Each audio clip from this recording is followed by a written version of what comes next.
Today on the Marvel Cinematic Universe podcast, we're getting back into Brave New World, seeing what all you guys are thinking, how we're feeling after a few days of, perspective. Brave New World, new Marvel movie. It's always an exciting time.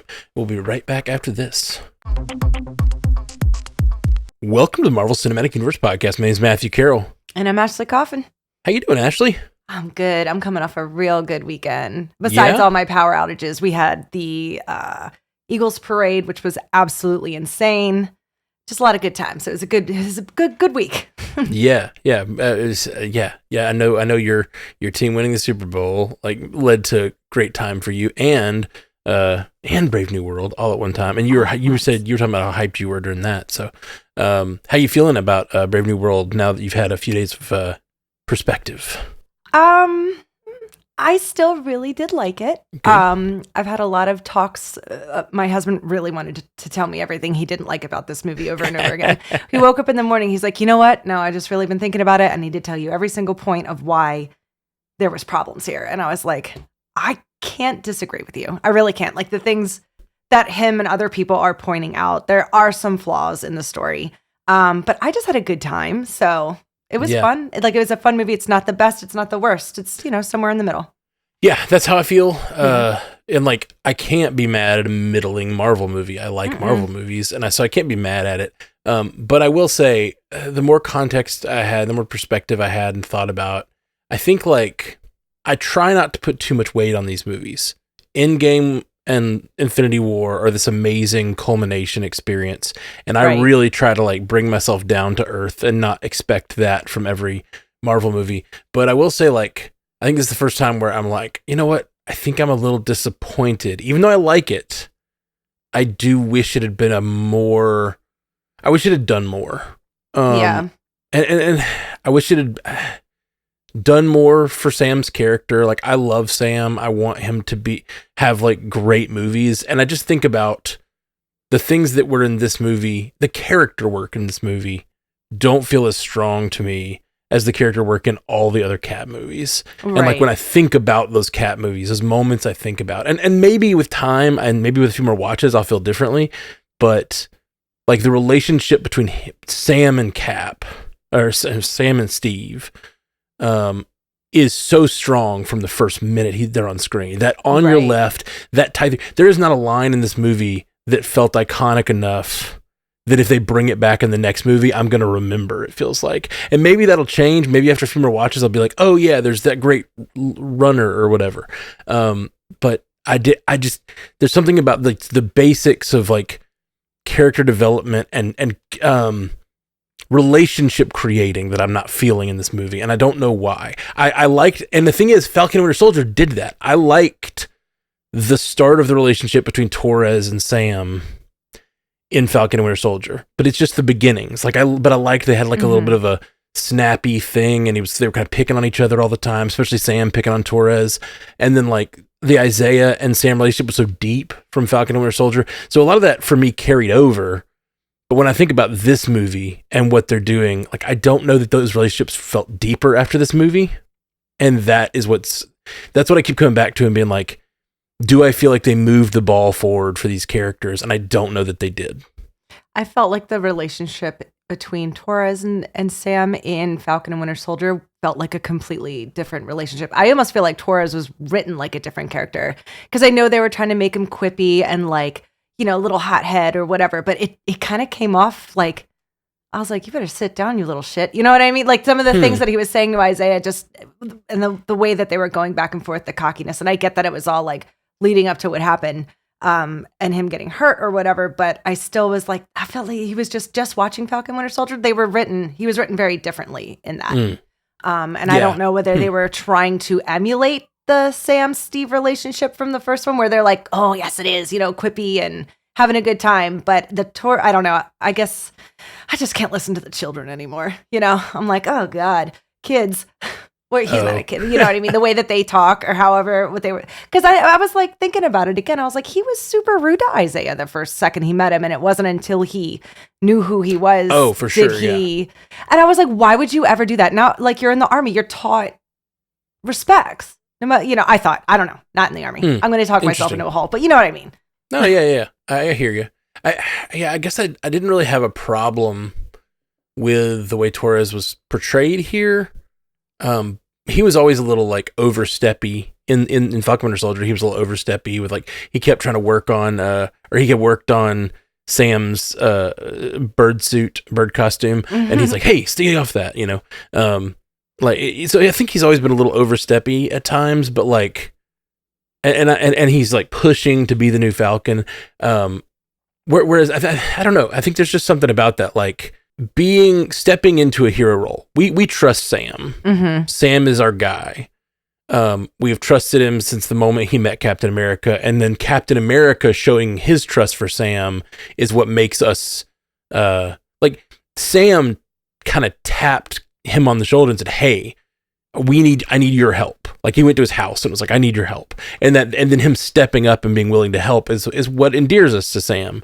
It feels more like Torres is like the little brother being like, let me play. Yeah. And when Sam did it, Sam did the same thing, but he's like, I'd like to show you my resume. You know, he's like, I think I could help you, but I'm going to show you. And I need to show you what I can do. Torres is just kind of always like, let me play. I want to wear the suit. Can I? You can't chase them both. Can I chase one? Like, yeah. There's something a little like little brotherish about it that like is a little. He wants it a little too much or something. Predictable that he's going to get hurt though. Like, there was nothing too unpredictable about this movie, and that was like another thing. Like, oh, okay, well, we're setting this up. He keeps saying, oh, I'll make it back alive. So I'm like, well, they're not going to kill him, but he's definitely getting hurt by the end of this.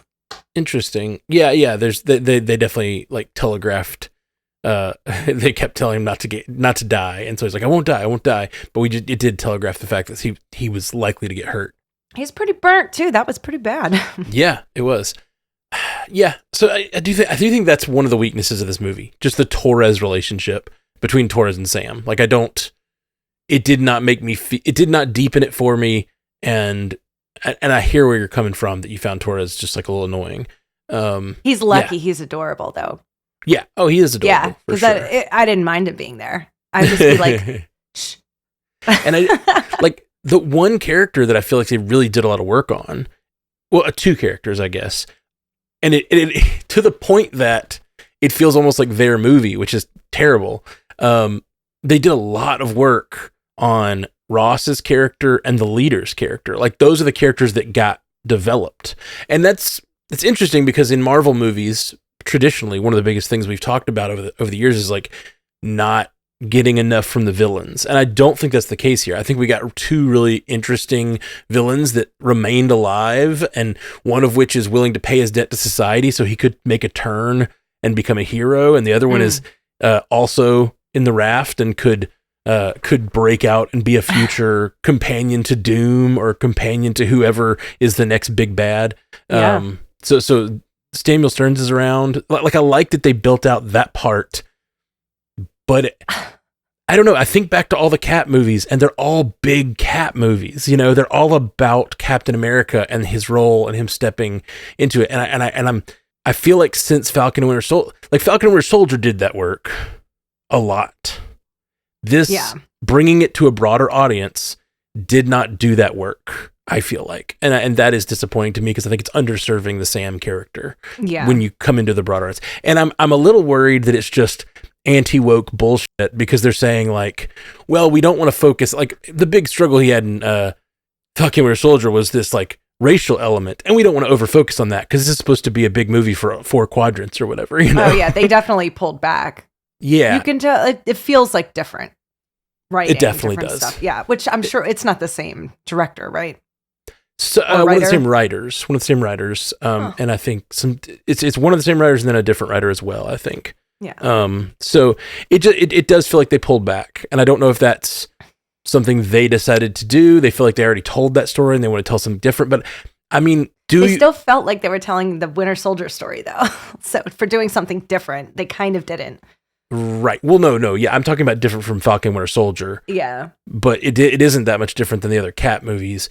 But the ways that it's similar to other Cap movies are kind of surface level.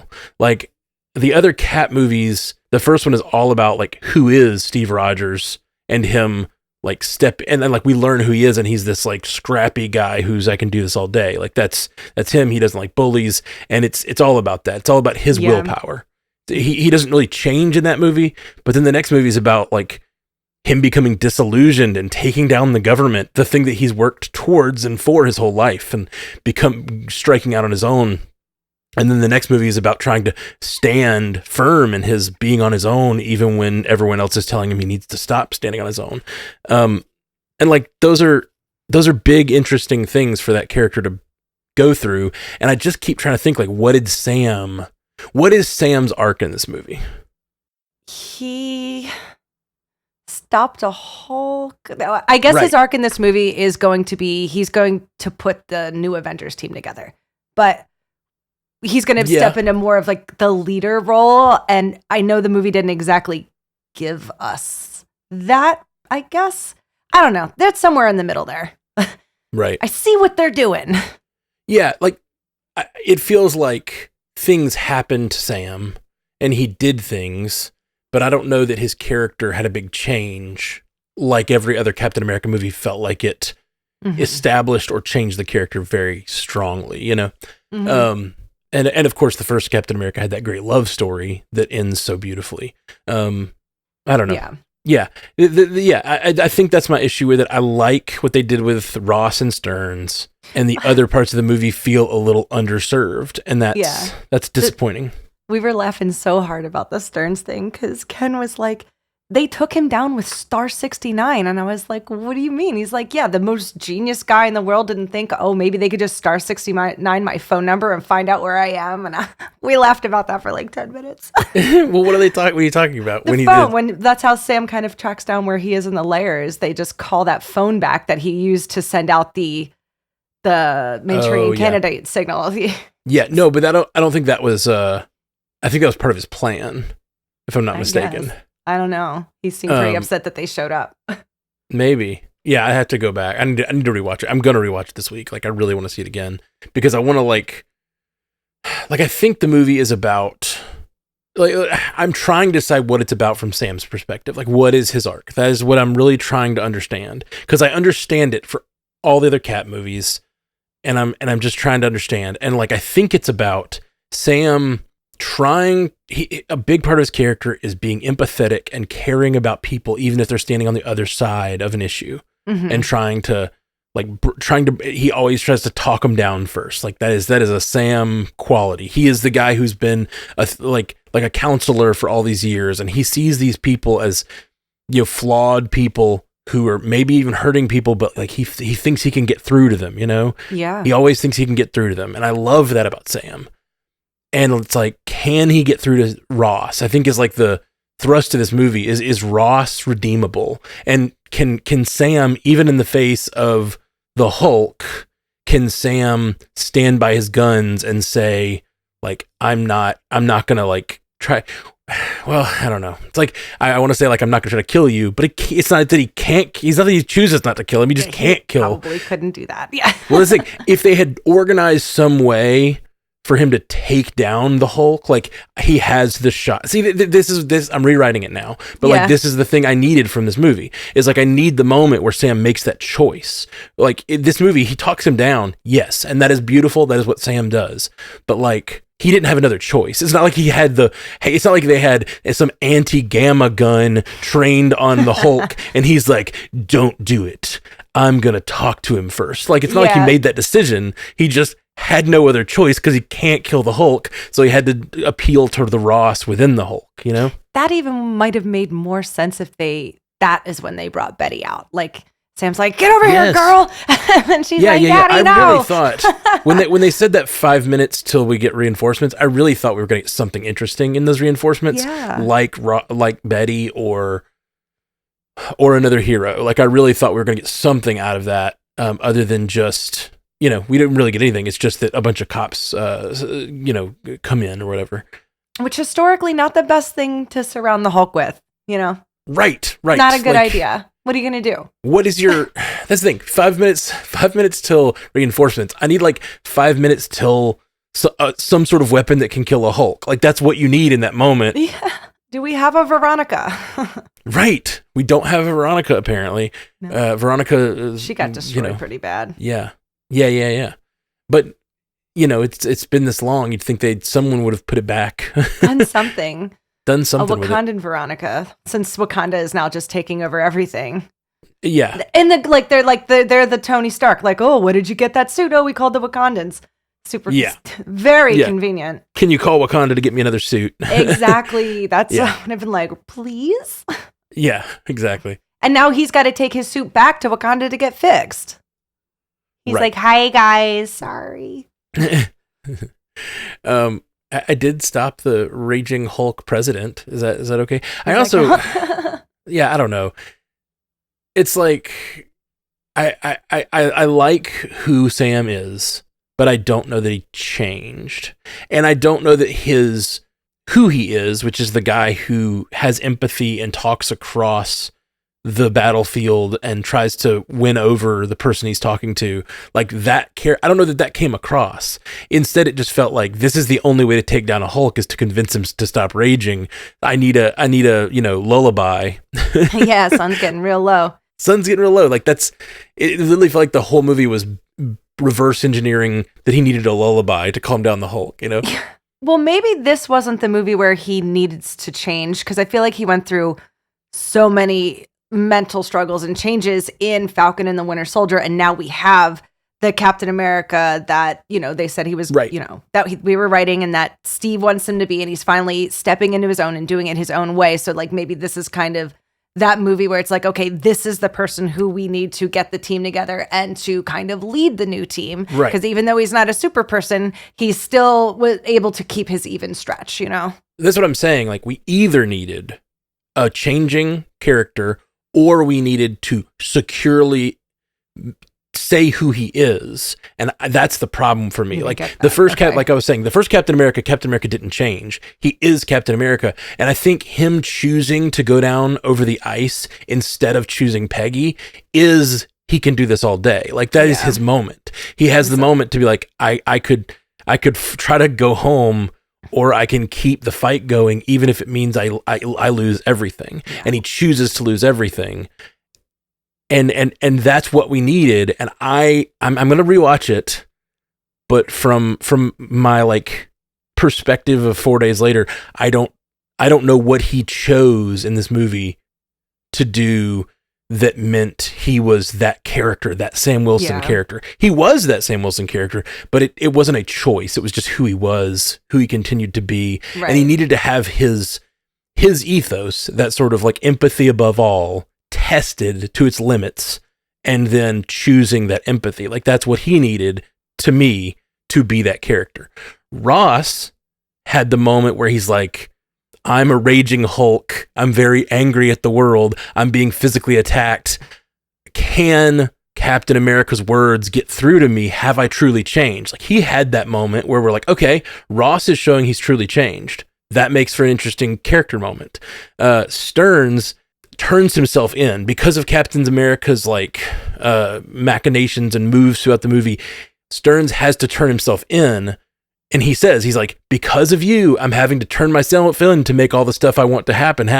So I'm here to turn myself in. So he even gets that sort of forgive the connection here, that Captain America over in the plane moment where he's like, this is who I am. I'm a revenge monster, and I will give my entire self to that revenge. And so like he even proves his ethos that like he is who he is.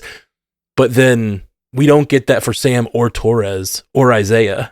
Like, and that feels like we always complained for years about not getting enough character work for the villains.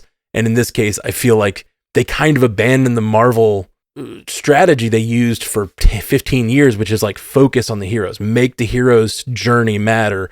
Villains are great, but the hero is what matters. And we may get feedback about this, and people may completely disagree with me. People may see an arc I'm not seeing, but like I didn't see an arc for Sam. So that's my only. That's the thing that I keep going back to and being like, I enjoyed this movie, but man, I don't know that it established Sam or Torres for the future like it needed to.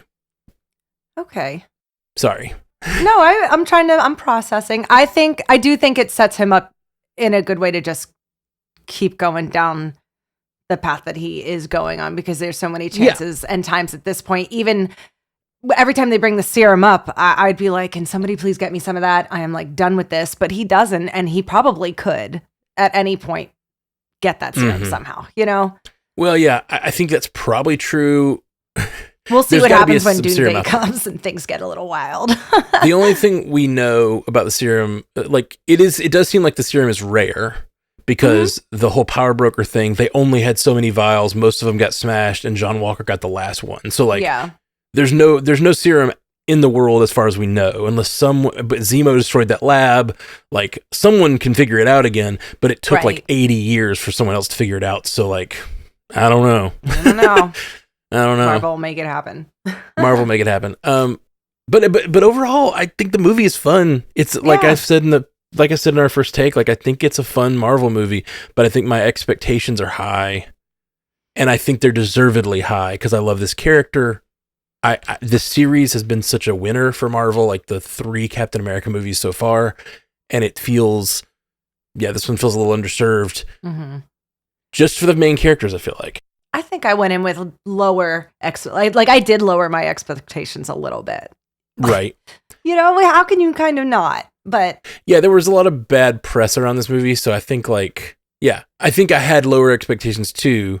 And that first time I watched it, I was like, the first day I'd watched it, I was like, what are people talking about? Yeah. There's nothing wrong with this movie. This is a fun movie.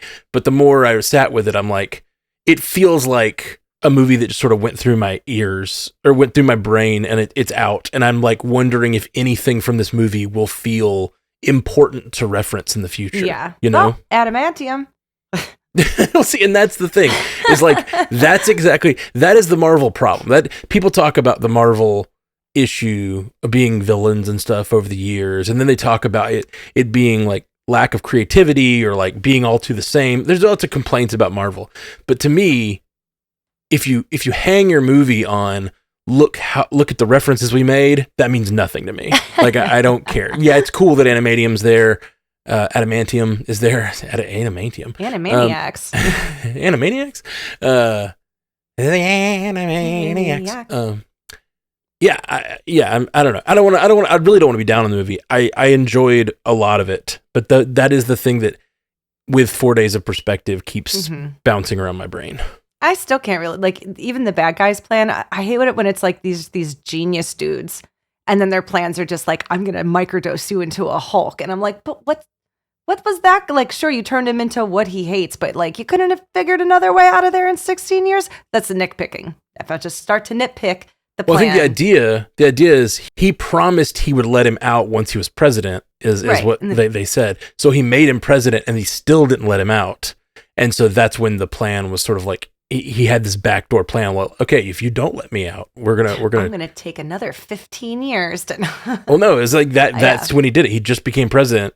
Does whatever with it. It's been only 100 days, so this is not a long revenge plan. This was like a plan he laid, and then when he didn't live up to his side of the bargain, he triggered it. It's just a really long time to have stayed in lockup to help this person who you hate survive and create pills for him and keep him alive and blah, blah, blah, blah, blah, while he's keeping you prisoner.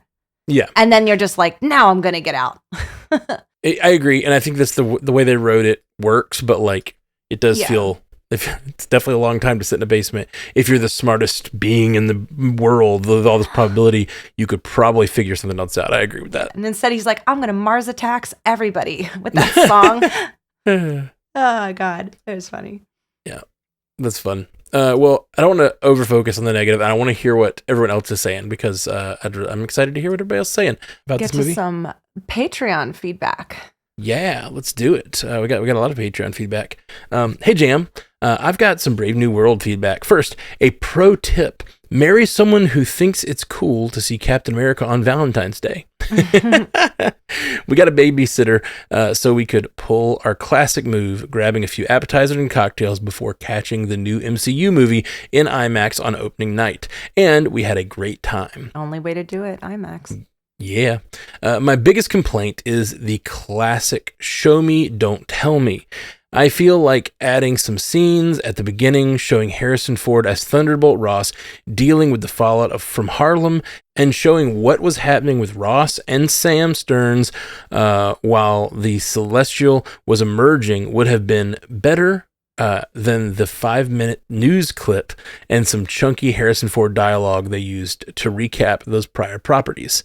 Thunderbolt Ross would presumably either have been the Secretary of State, if not President, when the Celestial emerged. Either way, he would have been involved in some sort of emergency response at the time.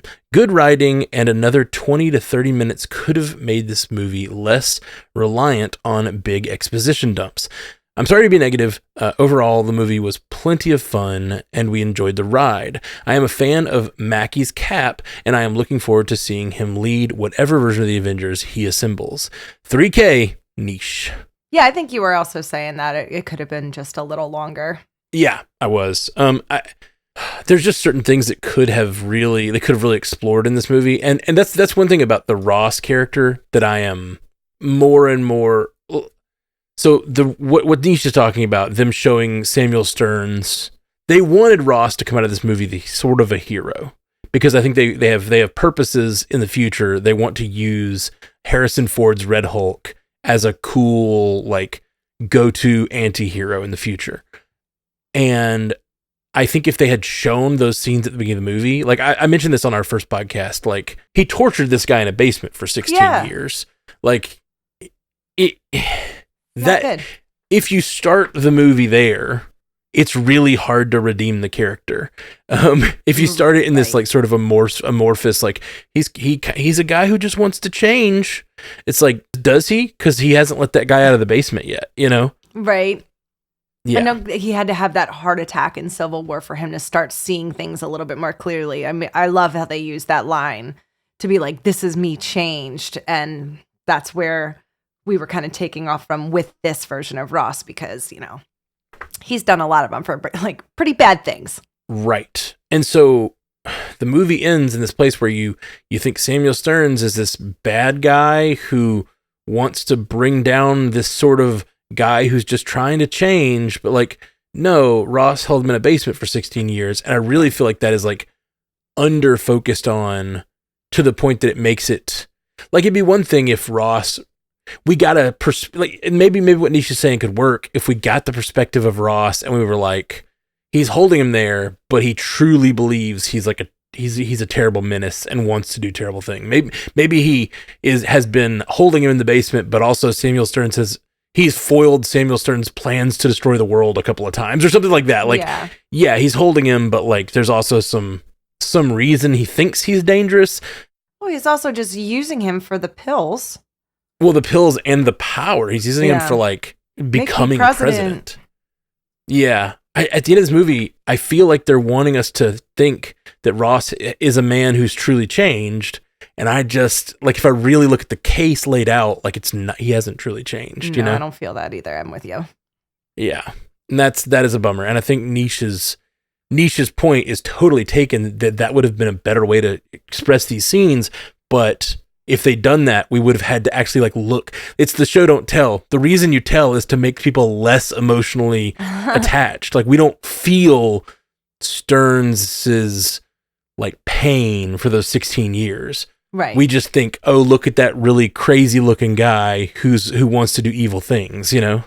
When he says like, isn't it clear I'm the hero? Like, I feel like the movie is kind of a cop-out to not really contend with that idea, because he kind of is.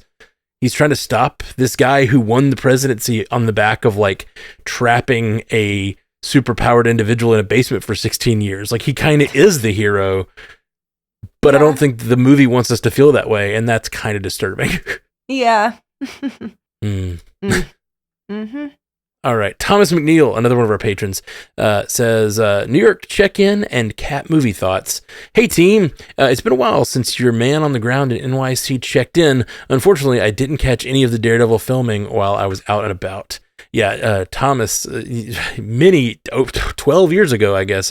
No, I guess it wasn't. Daredevil came out almost 10 years ago. And so when that movie came out, he was sending us like little pictures from all around New York where he was seeing filming go, and he would always track like what the production name of the titles were and stuff. So that's fun. Yeah, it was a lot of fun. Cap feedback. I'm all over the map on this one. I enjoyed the movie, but I think we should hold Marvel accountable for delivering a better product. That is exactly what I've been thinking all weekend. Thank you. Yeah. Thank you, Thomas. That encapsulates my thoughts well. It's like, I like this movie. I had fun, but like, we deserve better. We deserve more thoughtfulness in every Marvel movie, not just the big team ups, you know? Mm-hmm. Yeah, that's kind of how I'm feeling. It's not like it's bad. It's that I feel like they're cutting corners on the smaller films, and that makes me pissed off. Yeah. Yeah. Okay, continuing Thomas's feedback. One major issue that hurt the film, something beyond Marvel's control, was the absence of William Hurt as Thunderbolt Ross. His passing was a real loss for continuity. Having followed Ross from Incredible Hulk to the Sokovia Accords and Civil War, Infinity War, and even Black Widow, I loved seeing a character develop over a decade. Harrison Ford did a fine job, but it felt like an entirely new character rather than the Ross we had grown attached to. Could not agree more with this too. Thomas is hitting on all cylinders here. I never felt a connection to the previous movies. Did you, when you're watching this version of President Ross? No. Yeah, it was Harrison Ford up there. Right. Maybe they should have left the mustache. I agree, and I don't think Harrison Ford would have wanted that. That's probably why they didn't do it. But like, they should have kept the mustache. It would have done a lot. Like in those scenes where he had the mustache, those are the only scenes where I was like, hey, there's Thunderbolt Ross. Oh man, that's sad that I feel that way, but I do kind of feel that way. Getting back to Thomas' feedback, I did enjoy the inclusion of 3 villains. It felt very comic book-like in a fun way. The action was solid, but something about the overall look of the film felt off at times. I can't quite put my finger on it. Maybe looked cheaper than the typical big-budget Marvel movie. Well, it's 180 million. That is, I guess, a little less than usual now. I don't even know. I feel like the movies are a lot and the TV shows are a lot too. Well, I think that the biggest thing that makes this movie look cheaper is it's going for a brighter aesthetic. Cherry blossoms. This should have been called Red Hulk and the Cherry Blossoms, to be honest.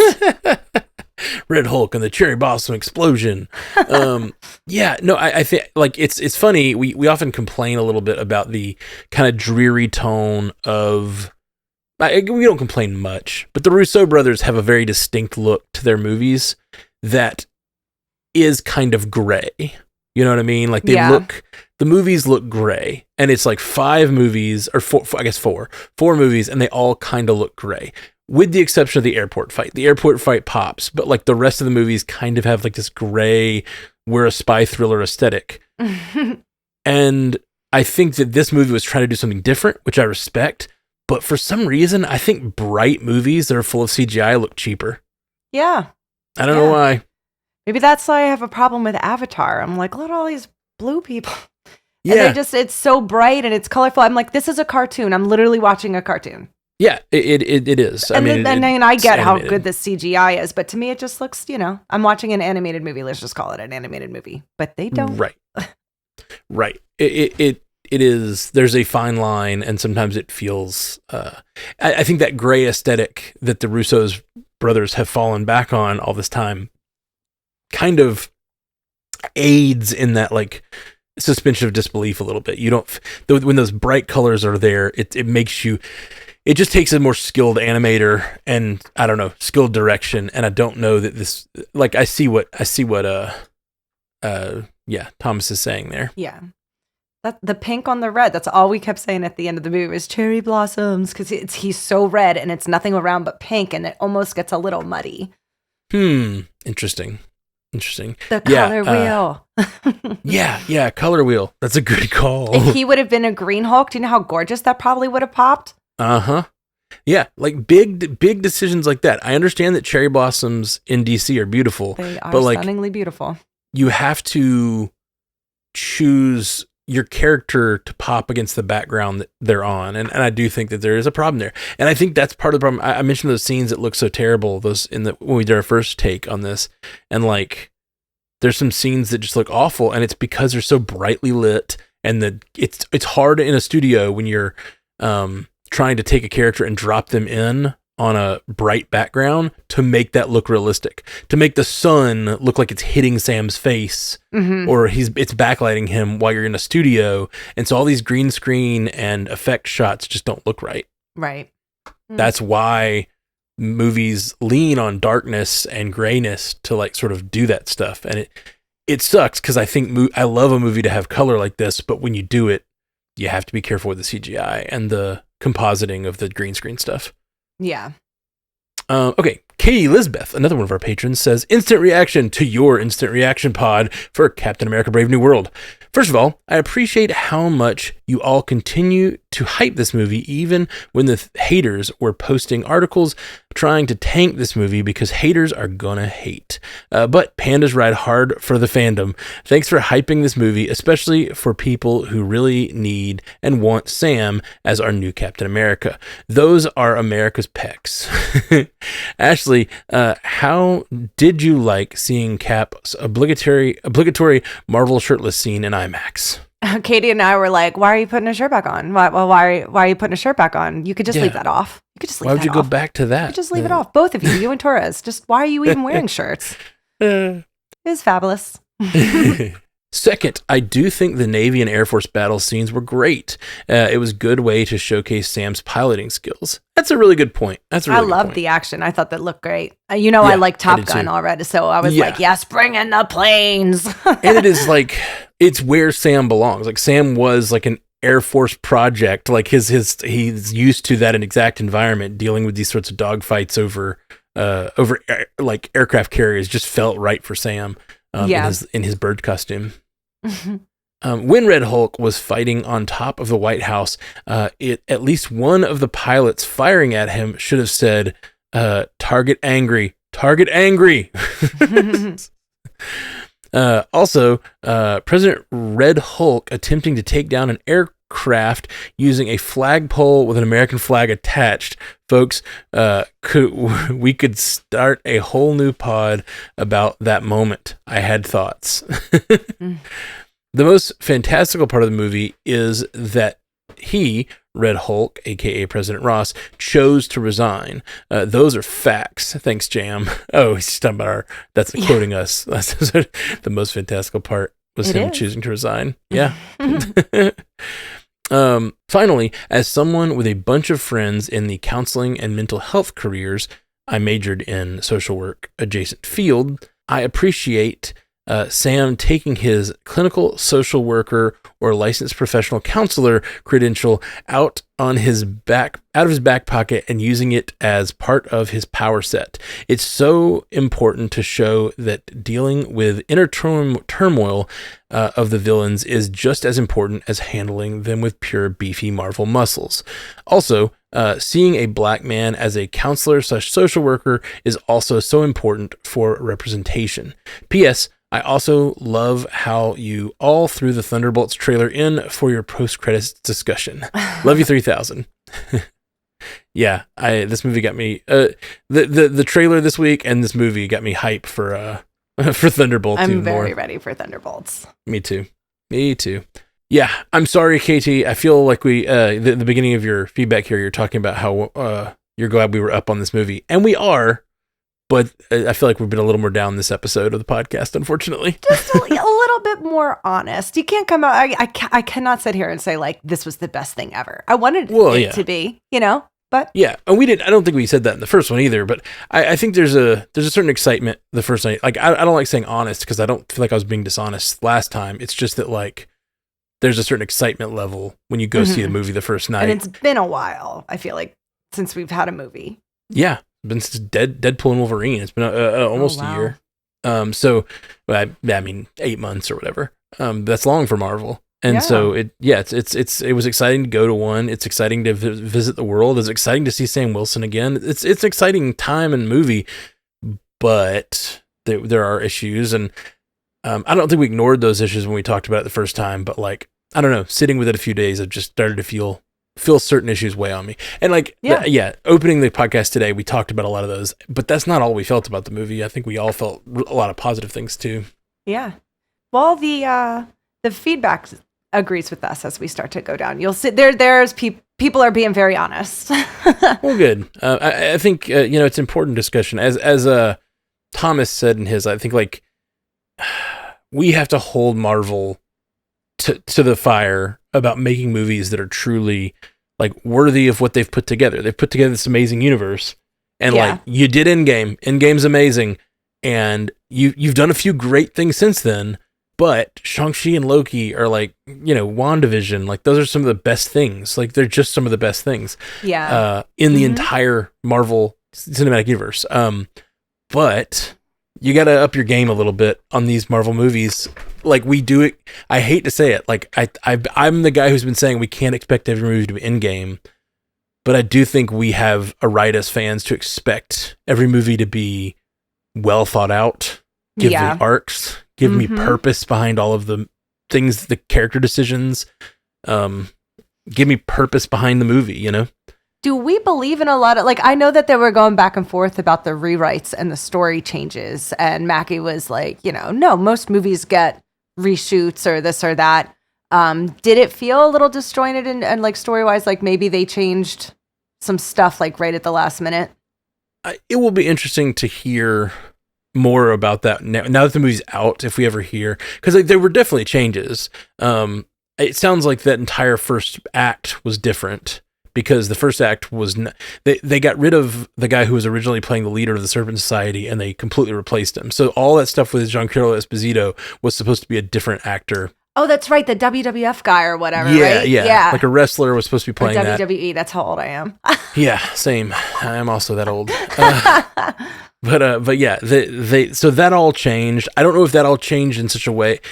I don't know if they just changed it out because the actor wasn't working and they needed to change it, or if they made major changes to the first act and then they were like that actor doesn't work for what we're doing anymore. We need more of a cerebral villain like Giancarlo than we need a wrestler. Like they might have changed all that and needed something different. Right. It's hard to tell, but I didn't get a sense like.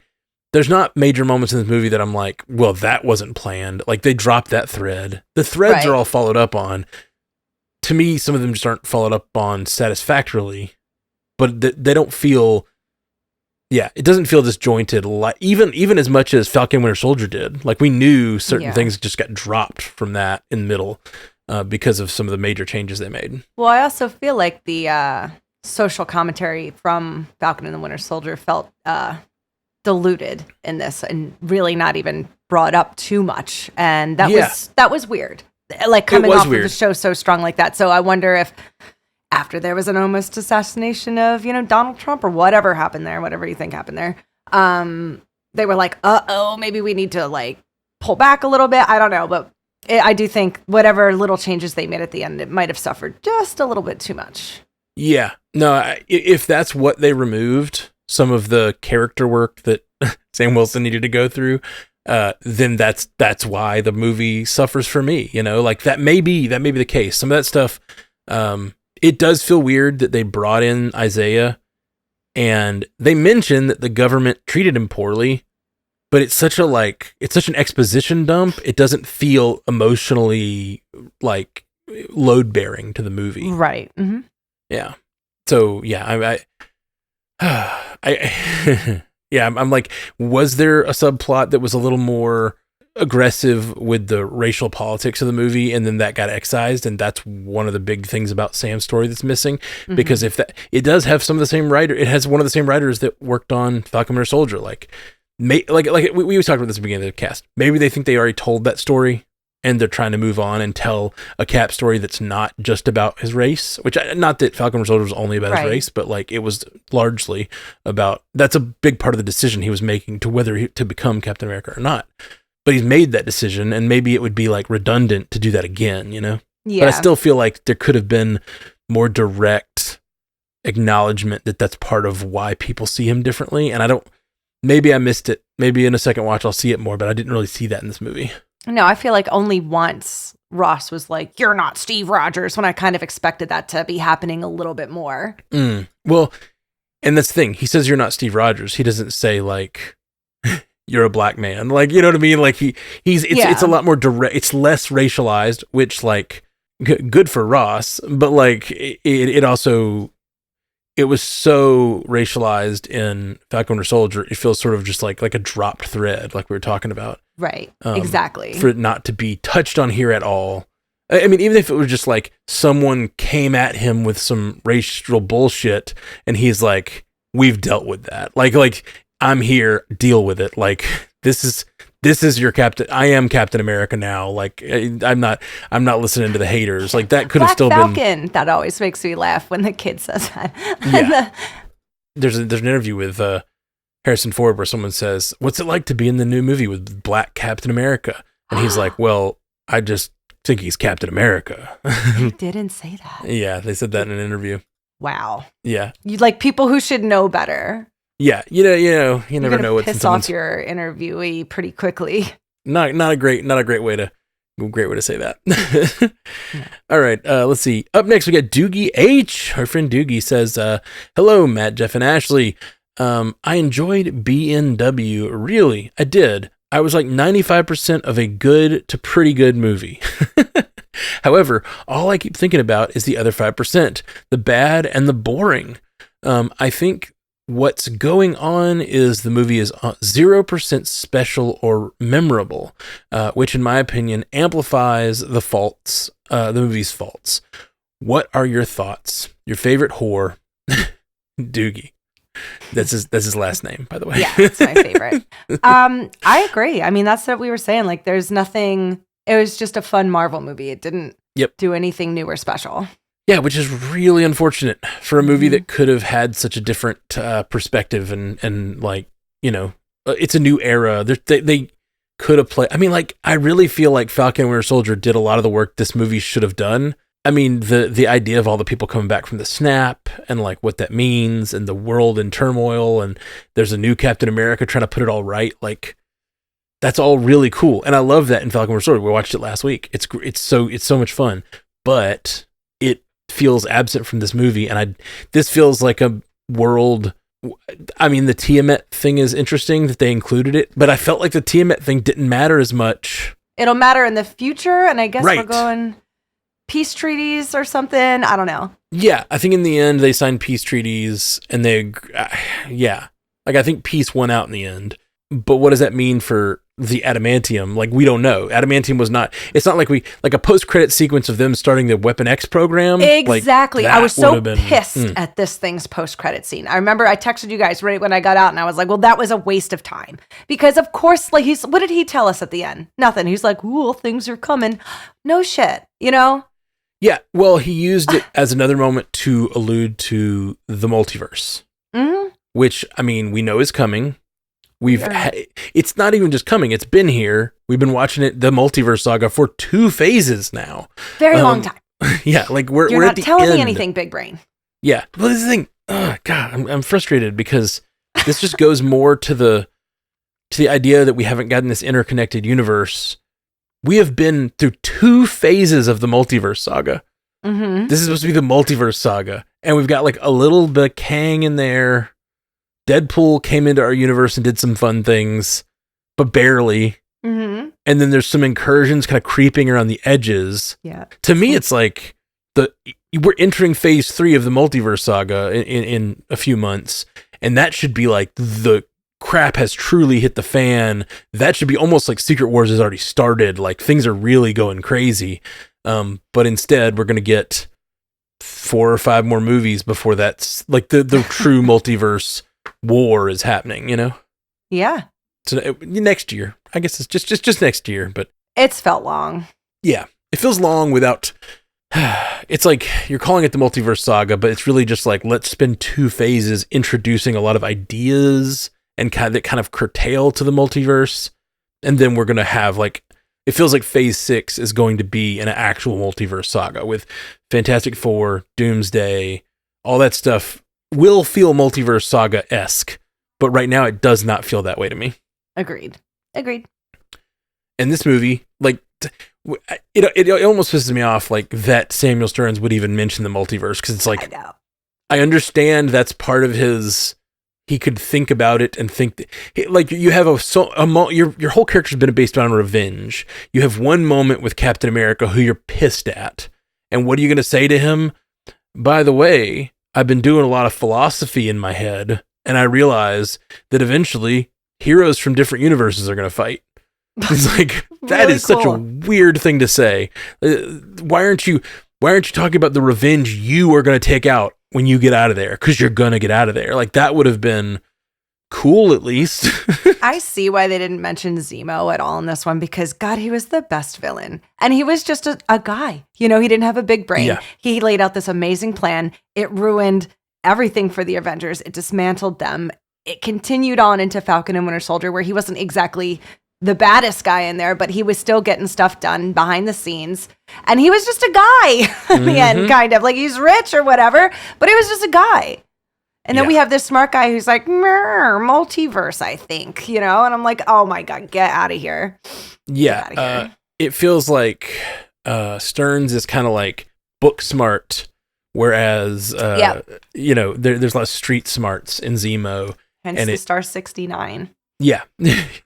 I really like, I gotta go back and watch it, but I'm pretty sure because he didn't, it wasn't Star 69. He called President they called Ross. him back.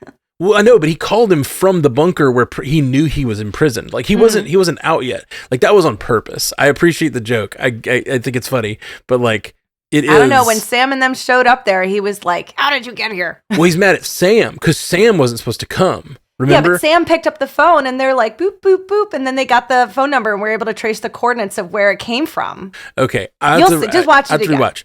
But I do know that, but if you remember, I forget what it was. Oh yeah, it was Isaiah maybe. They killed all those prisoners to try to they knew that he was coming, and they did that to make him turn around. And then he thought he's like, there was an 89% chance that you would turn around. And he's like, why didn't you do the thing the probability told me you were going to do? That was the whole thing. It's like, he knew that Sam was a risk, but I don't think he intentionally was trying to bait Ross with that phone call. And because Ross knew where he was. And so the fact that he was calling just made Ross knew that he was in a power position. Right. But Ross wasn't like, Sam, I'm keeping him in a bunker, go get him. Yeah, exactly. Because that was a secret that, like, I don't think the movie freaking deals with. Like, No. I keep coming back to how Ross kept, like, just because he was superpowered, and Ross hates superpowered people, Ross kept a superpowered person in a basement for 16 years. Like, it's really terrible. It's terrible. It's terrible. It is not forgivable just because you stopped being the Hulk for a second. Like, He didn't win me back by the end of that movie. yeah, I think the movie wants us to think that, though. Like, when Sam is talking to him through that prison cell, and he's like, I turned myself in and I resigned. It's like, okay, you gave up your power, but you still did all the bad things. Like, and you deserve to be in this prison.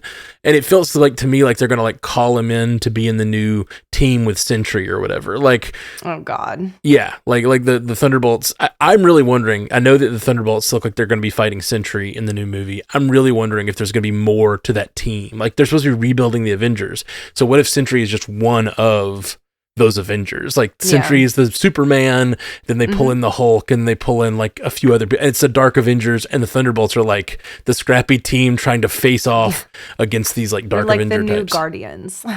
Yeah. Oh yeah. Definitely a vibe there. Let's do one last one. Sure. Christopher Logel says, hey Matt, Jeff, and Ashley, I wanted to write in now, and I had a chance to see Captain America Brave New World. I thought the action of the film was great, and I enjoyed Anthony Mackie's Captain America and Harrison Ford's Thunderbolt Ross. Both characters really stood out to me. I thought the CGI and character model for the leader wasn't as good as the Red Hulk. Also, if you are trying to create this political intrigue, I sort of wished Marvel had left the leader out of the marketing of the film. What do you think the chances are that the Red Hulk shows up in the coming Thunderbolts film? Thanks for all you do, Chris. Well, we just talked about that. What do you think? Yeah.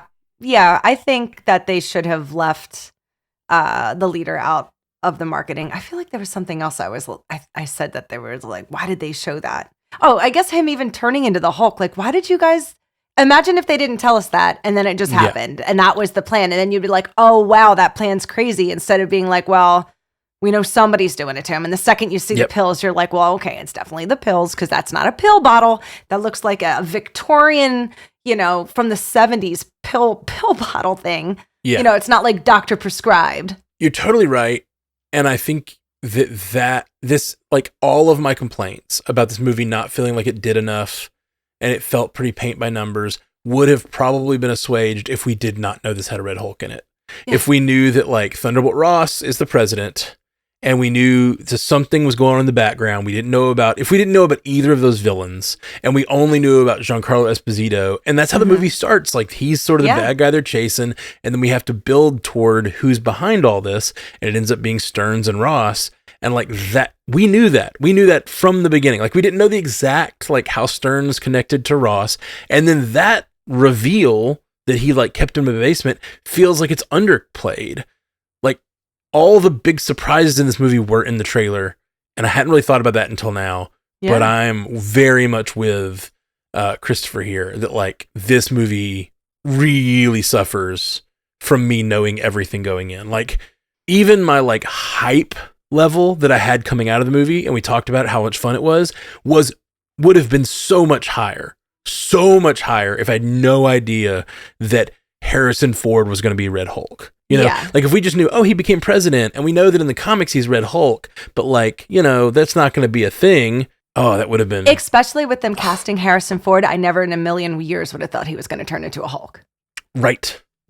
Or that he would play that role. Like, Harrison Ford with a bunch of dots on his face. Like, I don't think that would have happened.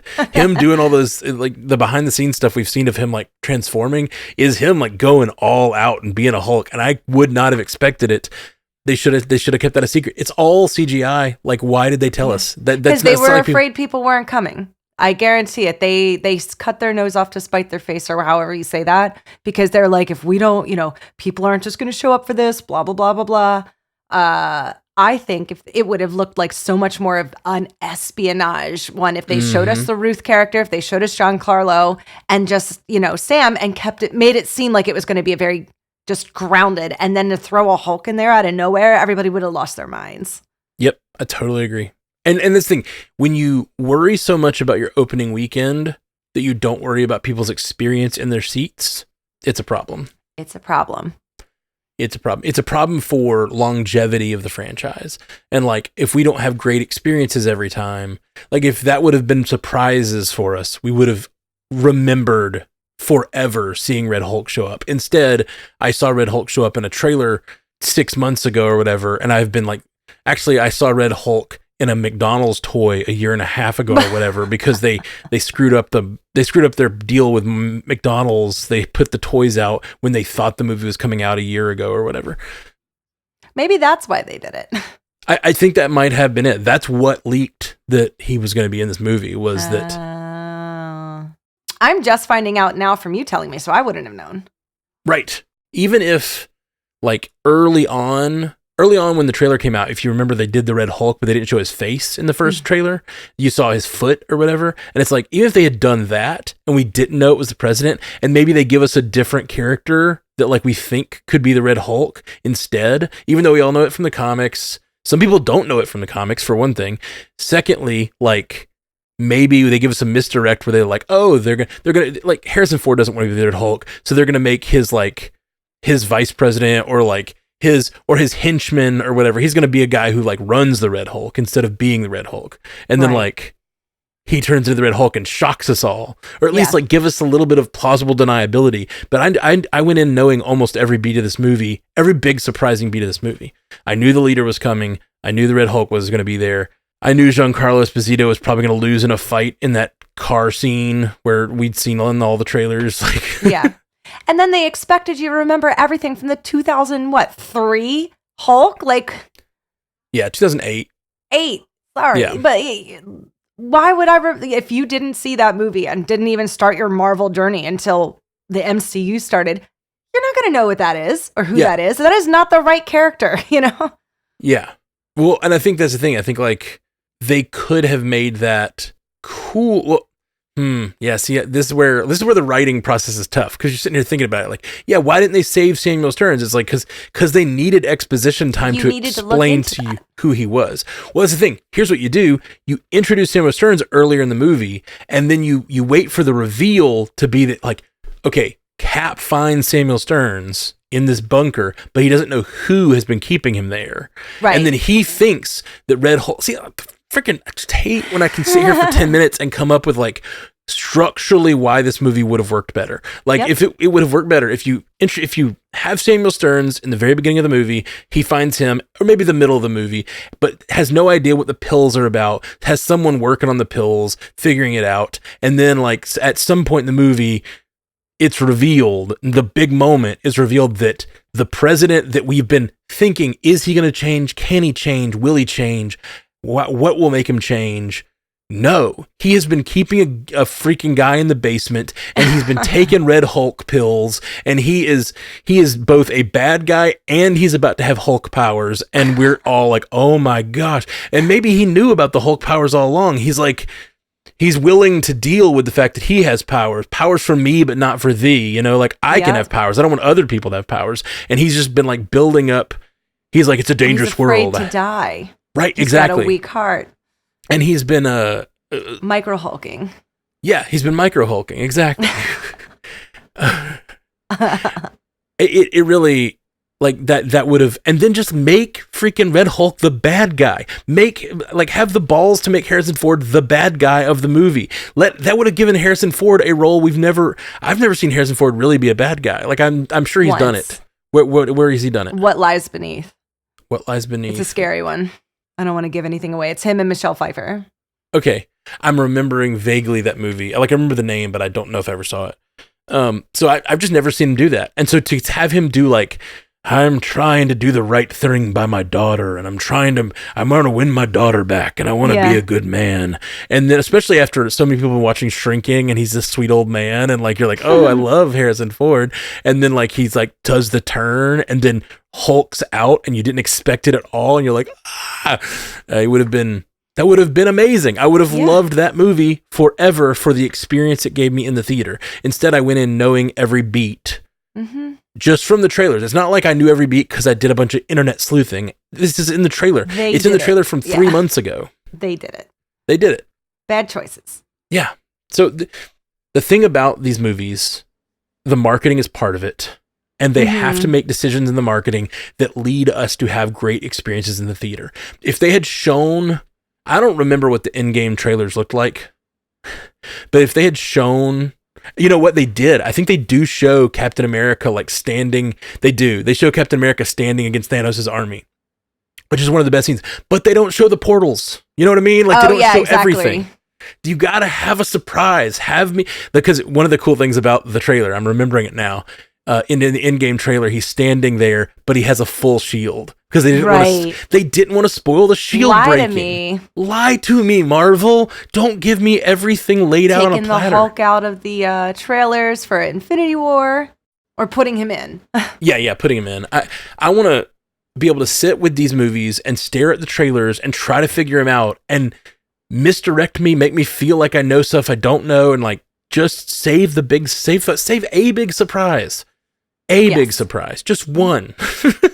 I almost kind of wish they didn't show Galactus at all in the Fantastic Four trailer. Like, I know they're holding back Mr. Fantastic's powers. We didn't even talk about him. Next time we'll have to talk. I didn't get to have Ashley's Corner about Fantastic Four, but I do think it's interesting that they're holding Reed's powers out, because I'm guessing he's going to get them at the end of this movie. It looks like they're going back into space or in the middle, but I didn't think they needed to show us Galactus yet. I really wanted to be surprised by that. Yeah, interesting. Well, they just showed the back of his head, right? I think they showed his face. Galactus's? Maybe. Okay, maybe. I thought it was just the back of his head. I may be misremembering. No matter what, it always looks too small to me. I'm like, no, he's huge. Yeah, let's talk more about that for sure. I'm sure we have some feedback. We've been so busy with feedback and Falcon Winter Soldier and Brave New World that we haven't really gotten a chance to look at all the feedback that's come in. So I'm sure we've said lots of divisive things on this episode, so I'm sure we'll get some feedback. MCUcast@gmail.com. We'll be talking about this movie for the next few weeks, and in just a few weeks, we're going to have Daredevil to talk about, and that is insane. I cannot wait. I can't wait either. All right, my friends. Well, we will be back with more MCU cast. You got anything you want to tell the people about, Ashley? No, my brain is so fried from this week. Thanks for keeping me on point. I'm like, oh, my brain.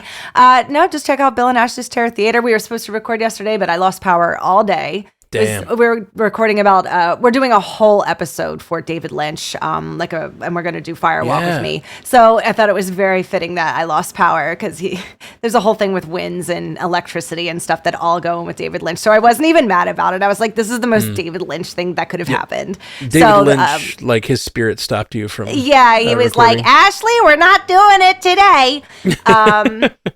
So yeah, that'll be coming out within the next couple weeks. And then we have the Oscars coverage still going on Bingers. Bingers Assemble. I think we've got 5 of them up so far. Yeah, we're getting through. So we're getting through them. We're doing all 10 of the Best Picture nominees. So check out Bingers Assemble for that. And Always Watching, we're covering Severance right now. Always Watching, go subscribe to that feed. And Multiverse News. Lots of just fun things happen over here on the Stranded Panda Network. So come join us for all those things. And we'll be back soon on MCU Cast. Peace. Until next time, true believers. Hey, you just listened to the Marvel Cinematic Universe podcast from Stranded Panda. I really hope you liked it. Let me just say a big thank you to all of our supporters on patreon.com/MCUcast. You are the lifeblood of our little operation here, and a huge thank you to our insanely generous Illuminati tier patrons, Walter Kreisky III, Lieutenant Bongo, and Jazz Viz. You guys are amazing. If you'd like to see our beautiful faces, you can catch a video version of many of our episodes at youtube.com/strandedpanda. Love you 3000, my friends.